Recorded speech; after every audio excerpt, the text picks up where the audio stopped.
Hi guys, welcome you all. So today I will discuss about एंटाएसिड। आज के इस video में हम एंटाएसिड के बारे में डिस्कस करेंगे कि ऑल ओवर एंटाएसिड जो ड्रग्स होती हैं वो कैसे काम करती हैं। आइए गाइस, आज हम स्टार्ट करते हैं। सबसे पहले हम इंट्रोडक्शन देखेंगे कि एंटाएसिड क्या होती हैं गाइस। तो an antacid is a substance which neutralize stomach acidity। Guys, जो एंटाएसिड है एक ऐसी सब्सटेंस होती है जो स्टमक की एसिडिटी होती है, जो स्टमक में एसिड होता है उसको न्यूट्रलाइज कर देते हैं। न्यूट्रलाइज का मीन्स गाइस कि जो उसका एसिडिटी का जो पीएच है वो न्यूट्रल हो जाता है। उससे जो हार्ट बर्न होती है एसिड के द्वारा जो हार्ट बर्न होती है, जो पेट में जलन होती है, उसको क्योर करने के लिए, ठीक करने के लिए एंटासिड दी जाती हैं। तो इसके आगे लिखा है it use to relieve heartburn, indigestion and diarrhoea. तो इसका इंट्रो ये बोल रहा है कि जो एंटाएसिड एक ऐसी सब्सटेंस होती हैं जो कि स्टमक में जो एसिड होता है उसको, उसकी जो पीएच होती है उसको न्यूट्रलाइज कर देते हैं। And use to relieve heartburn का मीन्स पेट में जलन। ये पेट में जलन को ठीक करने के लिए एंटासिड यूज की जाती हैं। इनडाइजेशन, जब गाइस प्रॉपर तरीके से डाइजेशन, फूड का डाइजेशन नहीं होता उस कंडीशन को इनडाइजेशन बोलते हैं। देन डायरिया, जब डायरिया होती है गाइस तो एंटासिड ड्रग्स यूज की जाती हैं। आई थिंक आप लोगों को समझ में आ गया होगा कि इंट्रोडक्शन। तो गाइस, अब हम मैकेनिज्म ऑफ एक्शन के बारे में बात कर लेते हैं कि their effect by neutralising gastric acid inhibit gastric secretion. इस पॉइंट में ये कह रहा है कि जो एंटासिड की जो एक्शन होती हैं वो जो स्टमक में एसिड होता है उसको न्यूट्रलाइज कर देते हैं and inhibit gastric secretion, gastric acid secretion. Suppose guys ये सपोज दैट ये स्टमक है। स्टमक में क्या होता है कि स्टमक में पैराइटल सेल होती हैं। वो पैराइटल सेल ना एक्सेसिव अमाउंट में जब एसिड को सिक्रेट करती हैं उस कंडीशन में एसिडिटी कॉज होता है। तो एसिडिटी को ठीक करने के लिए कौन सी एंटाएसिड ड्रग्स प्रोवाइड की जाती हैं। तो इसका मैकेनिज्म ऑफ एक्शन यही है गाइस कि इनका इफेक्ट ये होता है कि जो एसिड है स्टमक में उसको न्यूट्रल कर देंगी एंड इनहिबिट गैस्ट्रिक सिक्रेशन। जो एक्सेसिव अमाउंट में गैस्ट्रिक एसिड का सिक्रेशन हो रहा है वो लेस हो जाएगा। इससे जो एसिडिटी है वो कंट्रोल हो जाती है। देन गाइस, ये तो रहा मैकेनिज्म। अब इसके बाद हम पढ़ेंगे ड्रग एग्जाम्पल, मतलब कौन कौन सी ड्रग्स इंक्लूड है इसमें। तो sodium bicarbonate, magnesium hydroxide, calcium carbonate, aluminium hydroxide. Guys, ये सारी एंटा एसिड की ड्रग्स हैं जो कि एसिडिटी को कंट्रोल करने के लिए ये सारी ड्रग्स यूज की जाती हैं। देन इसके आगे हम पढ़ेंगे कि इसका इंडिकेशन, इसका यूजेस क्या क्या है ये देख लेते हैं। सबसे पहला है इंडाइजेशन। गाइस, सबसे पहला है इंडाइजेशन। तो इंडाइजेशन हमने अभी डिस्कस किया कि जब स्टमक का फूड कंटेंट प्रॉपर तरीके से डाइजेस्ट नहीं होता उस कंडीशन को हम इंडाइजेशन बोलते हैं।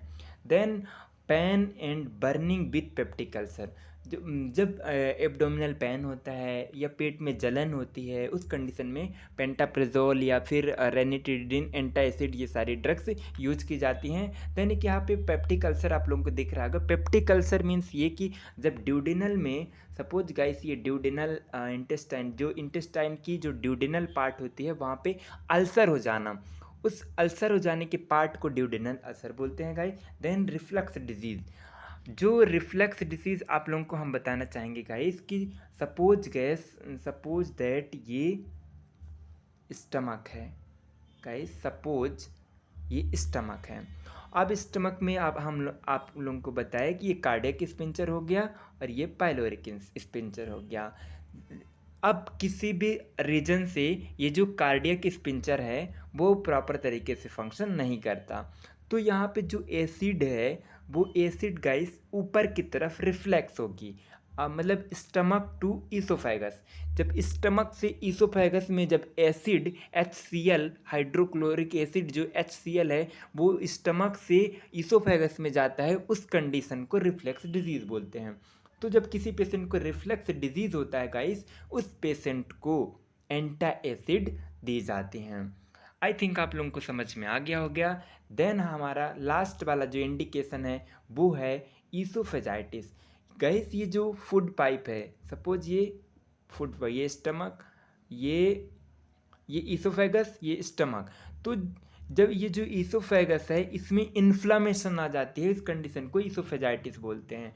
तो किसी पेशेंट को ईसोफेजाइटिस हो जाती है, ऐसे पेशेंटों को हम ऐसे पेशेंटों को एंटासिड दी जाती हैं। क्यों? क्योंकि गाइस यदि किसी भी पार्ट में यदि इन्फेक्शन है ईसोफेगस के, तो यदि एसिड का रिफ्लेक्स होगा तो एसिड वहाँ पे यदि एसिड का कांटेक्ट होगा तो बर्निंग सेंसेशन होगी। इस रीजन के वजह से एंटासिड प्रोवाइड करते हैं। देन कॉन्ट्रा इंडिकेशन देख लेते हैं कि इसके कुछ कॉन्ट्रा इंडिकेशन प्रिकॉशंस होते हैं कि कैसे कैसे पेशेंट को नहीं देना चाहिए। चलिए देख लेते हैं। Abdominal pain of unknown reason. Abdominal मतलब पेट में ये बिना पता किए कि मतलब किस रीजन से पेन है, मतलब बिना जाने के किस रीजन से पेन है और कहाँ पे पेन हो रहा है, ऐसे पेशेंटों को एंटासिड नहीं देना चाहिए। प्रॉपर तरीके से असेस करके भी एंटासिड ड्रग्स प्रोवाइड की जाती हैं। देन है renal failure because they contain magnesium, क्योंकि जो एंटासिड है वो मैग्नीशियम के कंटेंट से बनी होती हैं। और रीनल फेलियर वाले पेशेंट को, यदि पेशेंट को रीनल फेलियर रहेगा, उसकी किडनी प्रॉपर तरीके से फंक्शन नहीं करेगी, तो उसकी किडनी में मैग्नीशियम का रिटेंशन हो सकता है जिससे एडिमा कॉज हो सकता है। इसलिए रीनल वाले पेशेंट को एंटासिड नहीं देते। देन है हार्ट पेशेंट। ऐसे पेशेंट जिनको हार्ट से रिलेटेड कोई प्रॉब्लम है गाइस, ऐसे पेशेंटों को एंटासिड नहीं दी जाती हैं। देन हम इसके बाद हम पढ़ेंगे गाइस कि जो एडवर्स इफेक्ट है वो क्या क्या है। एडवर्स इफेक्ट मीन्स हर एक ड्रग्स की साइड इफेक्ट होती हैं। तो अब हम एंटासिड की साइड इफेक्ट या एडवर्स इफेक्ट देखेंगे। Increase sodium can cause oedema. इससे यदि एंटासिड कोई पेशेंट ले रहा है तो उसके बॉडी में सोडियम इंक्रीज हो सकती है। और सोडियम जो है तो एडिमा मतलब बॉडी में स्वेलिंग कॉज करती है। यदि सोडियम का लेवल इंक्रीज होगा बॉडी में तो स्वेलिंग कॉज होगा। देन नेक्स्ट पॉइंट है हाइपर मैग्नीसीमिया। ब्लड में गाइस, ब्लड में मैग्नीशियम का लेवल इंक्रीज हो जाता है। ऐसे यदि कोई पेशेंट लगातार एंटासिड बहुत दिनों से क्रोनिक टाइम से यूज करता है तो उसको ब्लड में मैग्नीशियम का लेवल इंक्रीज हो जाता है। देन गाइस इसका ड्रग इंटरेक्शन क्या होगा। ड्रग इंटरेक्शन मीन्स कि कौन कौन सी ड्रग्स एंटासिड के साथ कौन कौन सी ड्रग्स यूज कर सकते हैं, तो चलिए देख लेते हैं। Antacid decrease absorption of anticholinergic, iron, isoniazid, tetracycline etc. यदि पेशेंट कोई एंटासिड ले रहा है तो उसके साथ में यदि एंटीकोलिनर्जिक लेगा तो ये एंटीकोलिनर्जिक ड्रग्स के एब्जॉर्प्शन को डिक्रीज कर देगा। देन यदि कोई आयरन लेते हैं तो आयरन के एब्जॉर्प्शन को डिक्रीज कर देगा। आइसोनियाजिड गाइस एक एंटी ट्यूबरक्लोसिस की ड्रग होती है जो ट्यूबरक्लोसिस की एंटीबायोटिक होती है, जो ट्यूबरक्लोसिस में यूज होती है आइसोनियाजिड। देन टेट्रासाइक्लिन एक ब्रॉड स्पेक्ट्रम एंटीबायोटिक है जो कि वाइड रेंज की इन्फेक्शन में यूज की जाती हैं। तो गाइस यदि कोई पेशेंट एंटासिड ड्रग्स के साथ tetracycline, isoniazid, iron, anticholinergic drugs in सब को लेगा तो जो इनका एब्जॉर्प्शन है एंटीबायोटिक, आइसोनियाजिड, आयरन, इनका एब्जॉर्प्शन कम हो जाता है। इसलिए एंटासिड और एंटीबायोटिक वगैरह नहीं दी जाती हैं इनके साथ, मतलब इनका इंट्रैक्शन पॉजिटिव नहीं है। देन इसके बाद आता है गाइस की जो नर्सिंग रिस्पॉन्सिबिलिटी वो क्या क्या होती हैं, चलिए देख लेते हैं हम। नर्सिंग रिस्पॉन्सिबिलिटी, एक नर्स का बहुत ही अहम रोल होता है गाइस कि वो किसी पेशेंट को ड्रग्स प्रोवाइड करे तो बिना मतलब उसकी पूरी हिस्ट्री डिटेल जाने ऐसे पेशेंट को प्रिस्क्राइब नहीं करना चाहिए, बिकॉज एनी प्रॉब्लम क्रिएट हो सकती है पेशेंट के साथ। तो फर्स्ट है give antacid at least 1 hour after meal. जो एंटा एसिड है वो तुरंत खाने के बाद नहीं देते, मतलब ली जाती, कम से कम 1 घंटे बाद, आप मतलब खाना खाने की 1 घंटे बाद एंटा एसिड दी जाती है। देन नेक्स्ट पॉइंट है give precaution to kidney and heart patient. हम लोग ने अभी भी कॉन्ट्रा इंडिकेशन में पढ़ा कि ऐसे जिन पेशेंट को किडनी से रिलेटेड एंड हार्ट से रिलेटेड प्रॉब्लम है, ऐसे पेशेंटों को एंटा एसिड नहीं देनी चाहिए, बिकॉज मैग्नीशियम से बनी होती है एंटा एसिड और मैग्नीशियम का रिटेंशन होने लगता है, जिससे किडनी फेलियर होने की चांसेस बढ़ जाते हैं। देन लास्ट पॉइंट है teach the patient to avoid gastric irritation and such as smoking, alcohol, caffeine, non steroidal inflammatory drugs.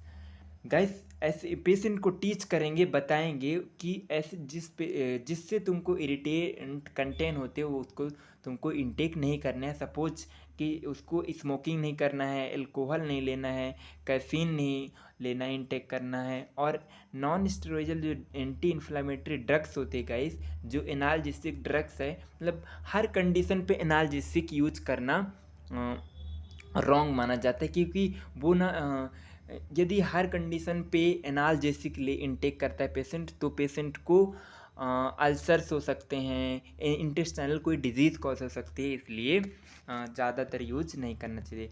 Guys यहीं पे हमारा ख़त्म होता है। Thanks for watching guys. हमारे चैनल को लाइक एंड सब्सक्राइब करें, like it everybody. Thanks for watching.